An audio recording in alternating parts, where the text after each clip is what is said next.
Моя дорогая и любимая сестричка, это мое последнее письмо к тебе из Ленинграда. Мне очень важно, родная, чтобы ты знала, что без твоей поддержки, борьбы, помощи, а самое главное, без твоей любви, я не смогла бы пройти этот долгий путь и совершить свой эксодус. Я вспоминаю наше детство. Мы были вместе и были счастливы. Забавно, что сейчас, укладывая чемоданы, я вдруг вспомнила один рассказ, который читал нам папа, когда мы были совсем маленькими. Может быть, и ты помнишь этот рассказ про негритянскую девочку, которая жила в Америке и пришла со своей мамой в обувной магазин. Мама примерила ей красные туфельки, но они оказались ей малы, и мама хотела вернуть их продавщице. Но продавщица сказала, что они должны их купить, так как ни одна белая девочка не оденет туфли после негритянки. Я помню, как мы плакали и жалели эту маленькую негритянскую девочку и думали, какое счастье, что мы родились в Советском Союзе, самой прекрасной и справедливой стране на свете.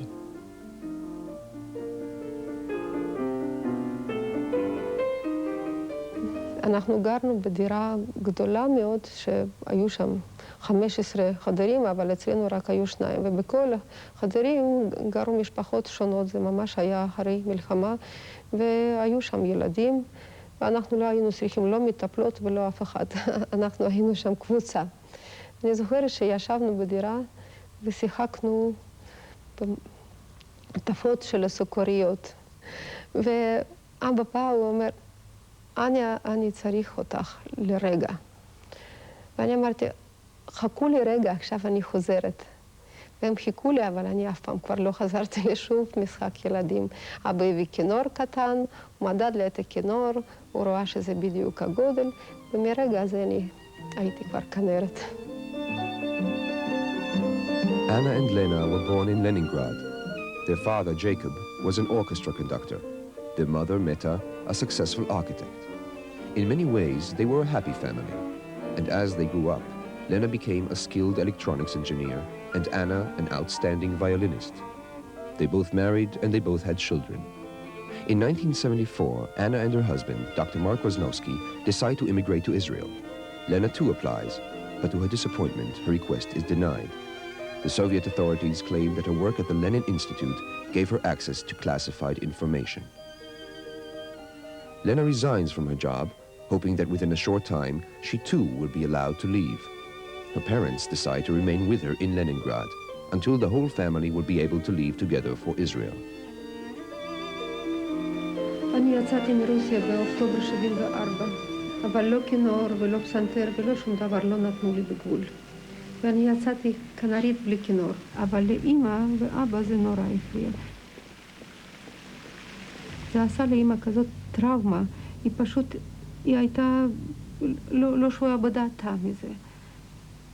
והיא פגשה תייר יוגוסלבי, הייתה בתחרות צ'יקובסקי בפברואר במוסקבה, והוא היה חבר, ידיד שלי, למדנו יחד במוסקבה באקדמיה, וסיפרה לו את הסיפור, והוא אומר, אין שום בעיה, אני אקח לך את הכינור ואני אעביר לה את זה.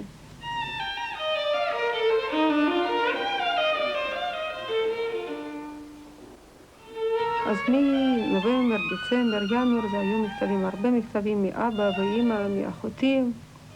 פתאום במרץ, אפריל, מאי, אין שום מכתב. אין מכתב אחד. אני חשבתי שזה יש איזה קושי בדואר, והקיתי, ועוד כתבתי, ושום תשובה לא קיבלתי. כסף לטלפן בכלל, מי חשב לטלפן אז. חיכיתי, חשבתי, אם משהו קורה, זה בכל זאת אני אדע על זה. Анечка, сестричка моя, случилось ужасное несчастье. Мама арестована органами КГБ за то, что передала тебе нелегально скрипку. Она в заключении уже 2 месяца, и никто из нас не видел ее. Все наши вещи конфискованы, а папу я уговорила уехать в Москву. 1975 is the International Women's Rights Year. In a gesture of goodwill, the Soviet authorities announce an amnesty for non-political female prisoners over the age of 45. The family's joy over Meta's release is unfortunately premature.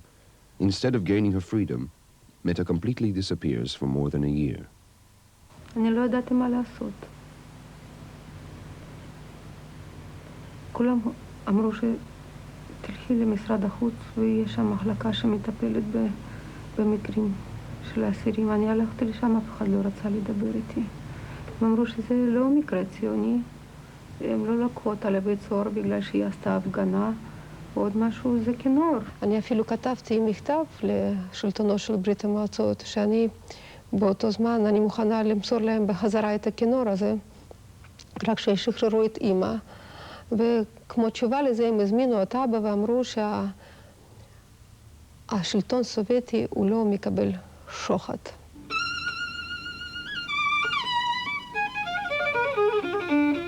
Meanwhile, Anna's Yugoslavian friend manages to send her the family's precious 300-year-old violin. In Israel, Anna joins the Israeli Philharmonic Orchestra and becomes one of its leading violinists. All during this time, there is still no news of Meta's fate. A year later, the family is horror-struck to learn that their mother, Meta, has been tortured, has lost her sanity, and is now interned in a psychiatric ward in Siberia. During her travels around the world with the Israeli Philharmonic Orchestra, Anna tries to call the public's attention to the injustice done to her mother. Every month, my sister asked prokuror in Moscow, how is my mother, how is her health, and she always received answer that she is fine. So why do you think they sent her to that psychiatric hospital? I think they do it because they don't give her freedom and they want to keep her in prison without trial. Does she get any treatment in the hospital? Nobody knows about it. Моя родная, наконец я увидела маму здесь, в этой страшной больнице-тюрьме.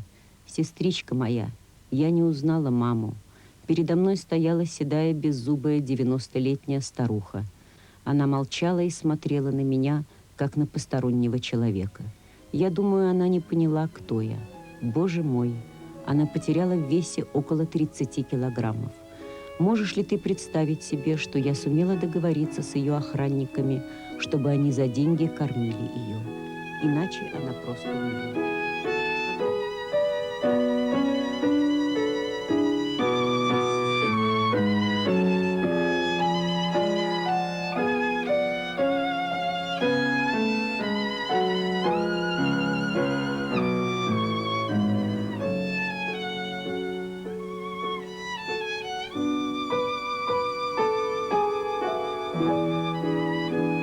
In 1979, after 3.5 years of imprisonment, Meta is finally released, following pressure by the International Psychiatrics Association and Amnesty International.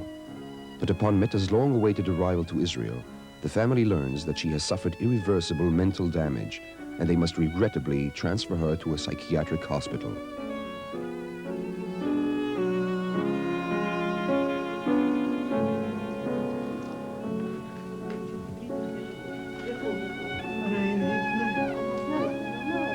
In Leningrad, Lena has remained with her husband Volodya and their son Andrei.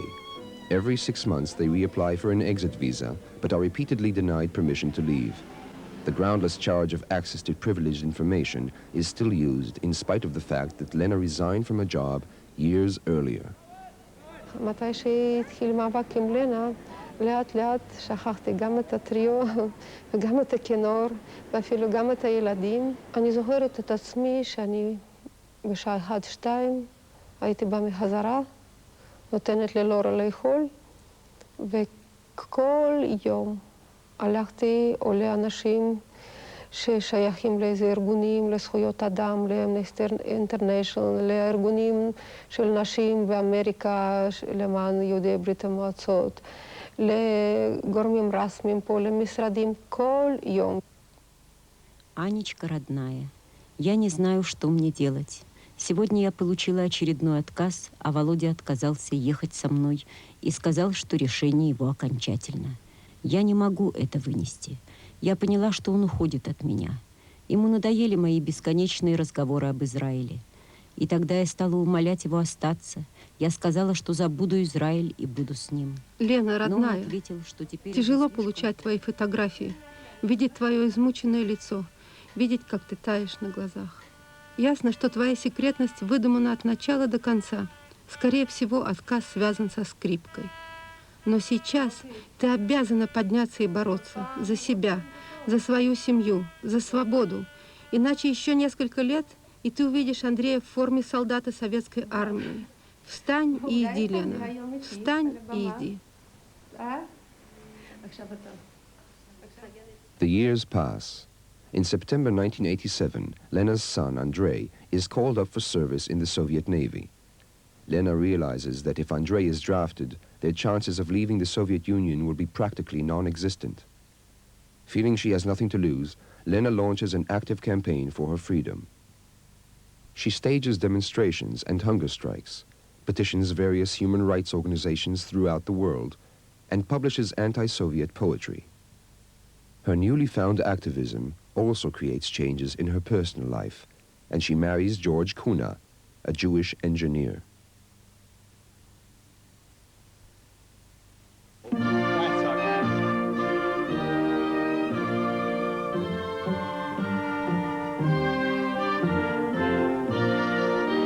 Anna and Lena's campaign for freedom leads them to meet with various statesmen. But the international effort only makes the situation worse. With high hopes, Lena meets with the American Secretary of State, George Shultz. But 2 days later, she receives an even harsher refusal. The Soviet authorities will not grant her permission to leave until 1992. It was on the American tour in 1985 that Anna told me about the fact about her sister, etc. And of course I got interested. This is a very touching story, and not only because it was almost a tragedy, but because it was wrong. For Anna Rosanovsky, each concert she plays is a prayer her sister may one day be free.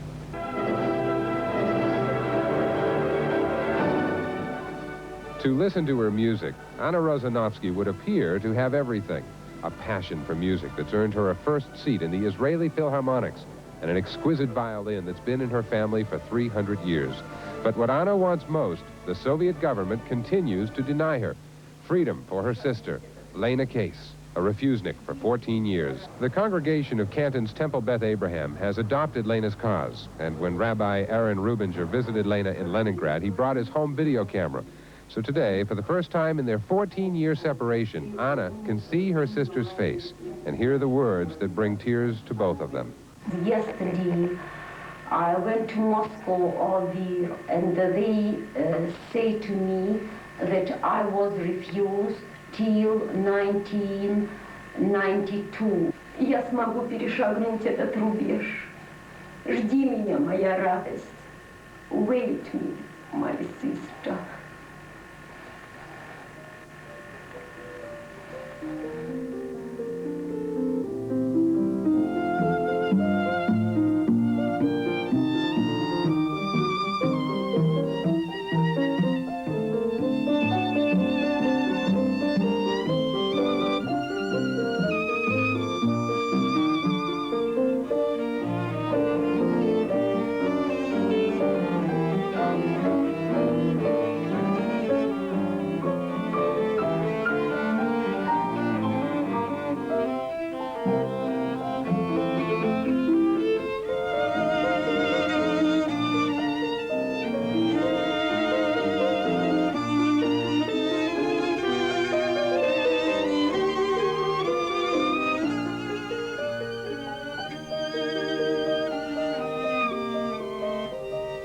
Леночка, вот тебе мой новый адрес.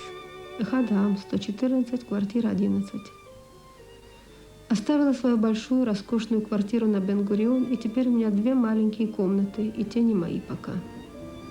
Я понимаю, что после 25 лет трудно принять такой шаг. Но я сделала это навстречу миру сама с собой, свободе и правде. Трудно мне. Трудно. Anna too pays a high price for her uncompromising commitment. Her promising musical career comes to a standstill, and her marriage begins to disintegrate. Her father, Jacob, after caring for his wife both in Russia and in Israel, passes away after a long illness. At the age of 49, Anna finds herself feeling hopeless, exhausted, and alone.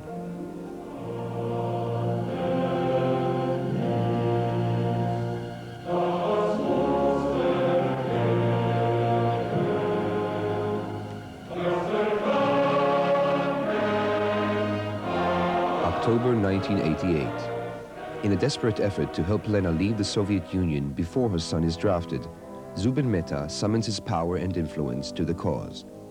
In a momentous concert, the Israeli Philharmonic Orchestra is performing Mahler's Second Symphony, The Resurrection, at Masada. Celebrities from around the world join Israeli heads of state, together with a privileged audience, to witness this unparalleled event in music.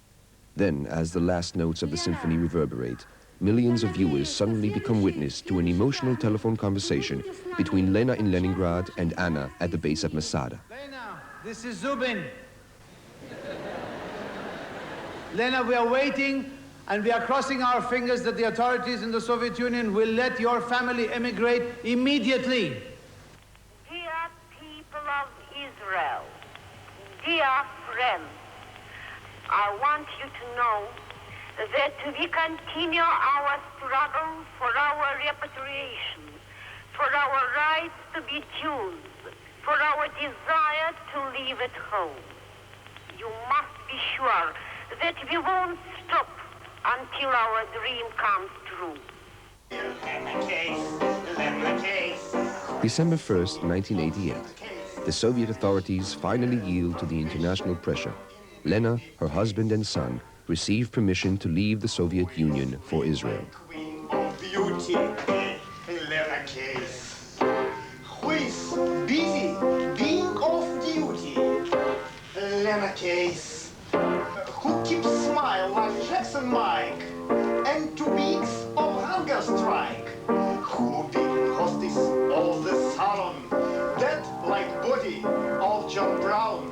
Pale, insulted, heated down.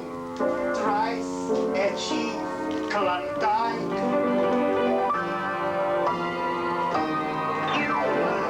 Lena Case. Who is living on suitcase? We wish you to get permission in any case. לפני שנתיים אני ניגנתי פה רסיטל והקדשתי אותו לאחותי אלנה קייס קונה ומשפחתה, שהיו הרבה שנים בברית המועצות בסירוב. מהבמה של תזמורת פילהרמונית במסעדה אני דיברתי איתה שיחה בינלאומית. אנחנו מקדישים לה את הקטע, היא מגיעה ארצה השבוע הבא.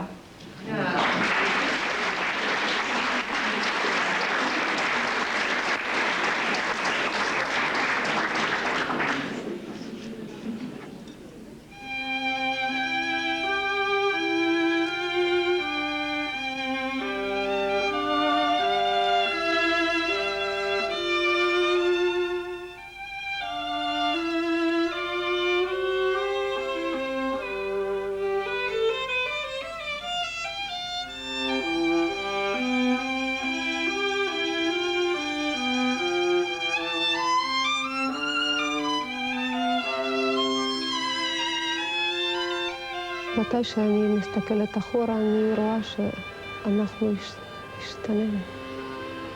גם אני וגם לנה התחזקנו, ואני חושבת שיצאנו מהעבדים.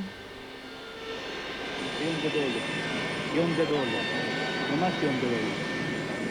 אתה מתרגש, אה? עוד מעט, עוד מעט, עוד מעט, עוד מעט. זה הנפש הישראלי.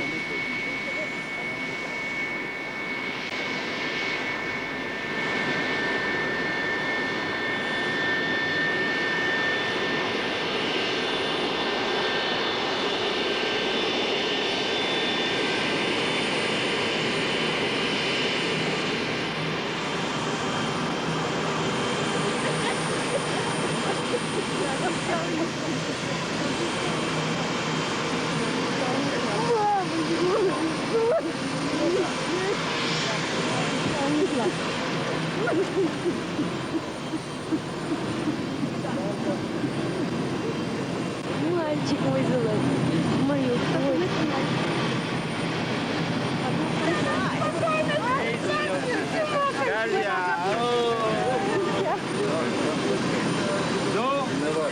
ניצחנו, ניצחנו. יופי. Welcome, welcome, welcome. Thanks a lot now. No one thanks a lot. My son. Hi. Hi, how are you? Who is this? I don't know. Can you I sing know music? you. Huh? Welcome. Thank The same way we hugged in Leningrad. Only now she recognized me easier. In Leningrad, I was looking, she was looking. No, it is not Look at this. difficult I photo. can't believe it, really. But we always knew it, right? We always knew it will happen. You maybe. I'm very happy to see you. Ну, понимаешь, там же идет сопровождение диктора еще и комментарии, так сказать. Ну, одно дело... January 29th, 1989.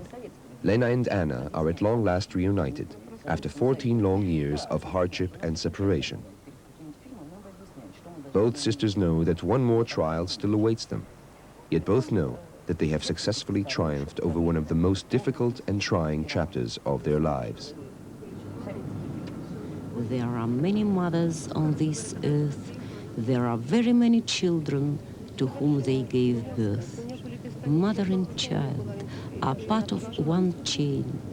Don't break the links, please be humane, for parting is like a hurricane. Tear them apart, and both are slain. Please save my mother further pain.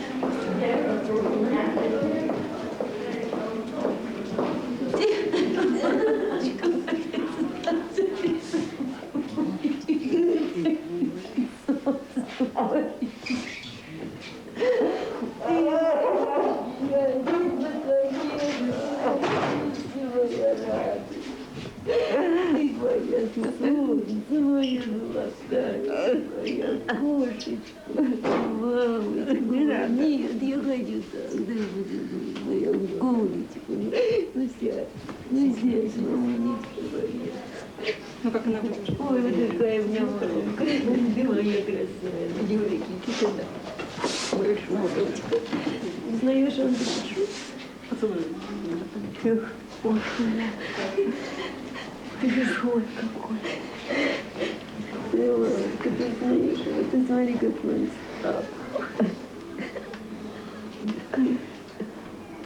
Ах ты где? Да. Мамочка, ты где?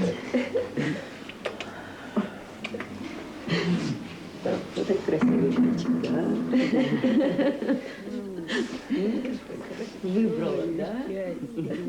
Можете просто немножко тренироваться, будем забирать тебя сюда раз в неделю. Да, мама? Ты будешь еще? Да.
that we continue our struggle for our repatriation, for our rights to be Jews, for our desire to live at home.